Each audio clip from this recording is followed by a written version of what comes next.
తెలంగాణ, ఆంధ్ర, రాయలసీమ రుచుల సంగమం తారా south Indian kitchen Kondapur. న్యూస్లో ఇంకోటి వస్తుంది చందు, ఈ చనిపోయే ముందు కూడా ఒక 6 నెలల ముందు, సంవత్సరం ముందు కూడా తన సూసైడ్ అటెంప్ట్ చేసుకున్నారు అని. See, that is what I'm telling you. It's not a 6 months back. తను హైదరాబాద్కి వచ్చి 6 years అవుతుంది. ద ప్రాజెక్ట్ నేమ్ కాల్డ్ నిన్నే పెళ్ళాడతా. ఆ ప్రాజెక్ట్ మీరు కావాలంటే యూట్యూబ్లో కొట్టండి రా బాబు, నేను అదే చెప్తున్నా. యూట్యూబ్లో వచ్చినప్పుడు నిన్నే పెళ్ళాడతా ప్రాజెక్ట్ అయిపోయి కూడా 4.5 years అవుతుంది. 3 స్టార్ట్ అయ్యి కూడా 4 years అవుతుంది. అలాంటిది తను హైదరాబాద్ రాకముందుకు సొసైటీ ఇక్కడ ఎందుకు చెప్తుంది? 6 months తను మెయిన్గా పాస్ట్లో జరిగింది 20 years బ్యాక్. కరెక్ట్గా వినండి ప్లీజ్. అండ్ ఇప్పుడు ఇంకొకటి, ఇదొకటి యూట్యూబ్ ఓపెన్ చేస్తే 200-300 వీడియోలు వస్తున్నాయి. అందులో తను చెప్పే ఇంటర్వ్యూలో బ్యాక్గ్రౌండ్లో నా ఫోటోలు పెట్టడము, ఒక సైకోని పెళ్లి చేసుకోవడమో లేకుంటే ఒక society. Please open the video. Me output కోసమో మీ రేటింగ్ల కోసమో డబ్బుల కోసమో వీడియోలు చేయకండి. మీకు దండం పెడతాను ప్లీజ్. ఓ మనిషి పోయింది, మాకు జీవితాలు ఉన్నాయి, మాకు బ్రతుకులు ఉన్నాయి.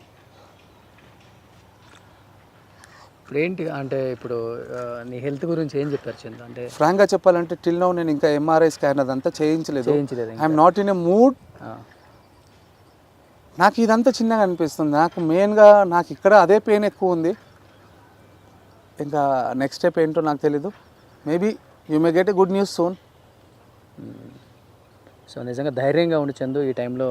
నా ధైర్యమే కోల్పోయింది సార్, నా ధైర్యమే కోల్పోయింది. నిన్ను ప్రేమించే ఎంతో మంది ఉన్నారు, వేలాది మంది. It's not an emotion. ఏదో మనం ఇప్పుడు ఇంటర్వ్యూ అని కాదు, నేను ఫ్రెండ్గా మాట్లాడాలి అనుకుంటే ఎవరైనా మోటివేషనల్ స్పీచ్ ఇస్తుంటే కూడా నేను ఫోన్ కట్ చేస్తున్నాను.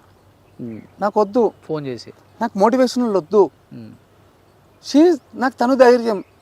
అరే సరే 24 hours ఒక 1 hour గ్యాప్ ఇవ్వకుండా మెమరీస్ ఇచ్చిందబ్బా నాకు. అది ఇన్ని రోజులు మీడియా ముందుకు రాలేదు. యాక్చువల్గా ఈ ట్రిప్ అయిపోయిన తర్వాత వచ్చి నేను మీడియా ముందుకు వచ్చి అఫీషియల్గా మేము చెప్పుకుందాం అనుకున్నాం. ఇద్దరు కలిసి ఇంటర్వ్యూ అనుకున్నారు. ఫ్రాంక్గా చెప్పాలంటే మీకు తెలుసు, మీరు ఎన్నోసారి అడిగినప్పుడు నేను అవాయిడ్ చేశాను అనుకోవచ్చు, లేకపోతే షూటింగ్ బిజీ అని చెప్పొచ్చు. కానీ ఇప్పుడు ఫస్ట్ మీకు ఇద్దామని అనుకున్నాను. యాజ్ ఎ గుడ్ ఫ్రెండ్గా మీకే చెప్తాం అనుకున్నాను. వై? బికాస్ మీరు మంచిగా చెప్తారు, స్ప్రెడ్ చేస్తారు అని. బట్ నేనైతే యాజ్ ఎ ఫ్రెండ్గా చెప్తున్నాను, నువ్వు హెల్తీగా ఫిట్గా. ఎందుకంటే నువ్వే ఒక మాట అన్నావు, వాళ్ళ మదర్ చనిపోయినా కానీ తెలిసినా కానీ వాళ్ళ అమ్మ దగ్గరికి వెళ్ళకుండా ఫస్ట్ నా దగ్గరికి వచ్చారు, ఎలా ఉంది అంకుల్ అని అడిగారు అన్నావు కదా. మరి వాళ్ళిద్దరి కోసమైనా నువ్వు చాలా ధైర్యంగా ఉండాలి. రావట్లేదు సార్. వస్తుంది చందు. ఎలా సార్? ఒక ఎగ్జాంపుల్ చెప్పండి, నేను దానికి 4 ఆన్సర్లు ఇస్తాను. నువ్వే అన్నావు కదా, పిల్లలు ఇద్దరు వాళ్ళ మదర్ చనిపోయి నా దగ్గరికి వచ్చారు అని. పిల్లలు ఫుల్ఫిల్గా ఉన్నారు సార్. ఫైనాన్షియల్గా ఇచ్చేసరికి మనం ఏదో చేసేసాము పీకేసాము అనుకోవద్దు. But they need an emotions, they need parents డెఫినెట్గా. But end of the day I'm not strong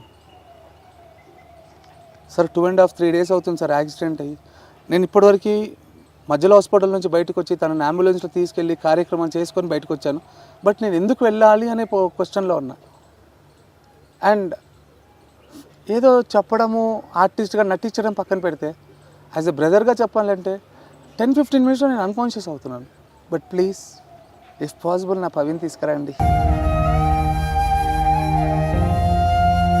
అది మంచిది సార్. ప్లీజ్ నెగిటివ్గా రాయకండి సార్.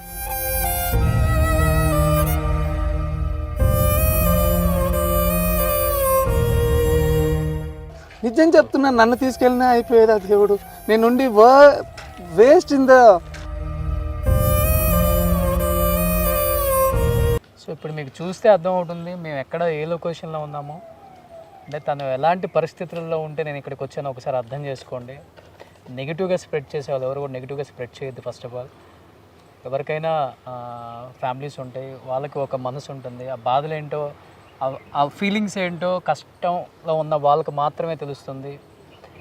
ఒక్కసారి అర్థం చేసుకోండి తన బాధ కూడా. అండ్ తను ఇంతవరకు కూడా ఏ మీడియా ముందుకు రాలేదు. ఫర్ ద ఫస్ట్ టైం ఇప్పుడు వచ్చి ఓపెన్ అయ్యి చెప్పడానికి కూడా. అండ్ ఇంటికి కూడా వెళ్ళకుండా నేను అనుకున్నాను ఎందుకు అంటే తను ఎంత ఫ్రస్ట్రేషన్లో ఉన్నాడో, ఎంత డిప్రెషన్లో ఉన్నాడో అర్థమవుతుంది. చూస్తే ఒకసారి ఇక్కడ లొకేషన్ చూస్తే అర్థమవుతుంది. ఒకసారి చూడండి తను ఎంత బాధతో ఈ లొకేషన్లో ఉన్నాడో. సుమన్ టీవీలో మీ పర్సనల్ అండ్ బిజినెస్ ప్రమోషన్స్ కోసం కింది నెంబర్కి కాంటాక్ట్ చేయండి.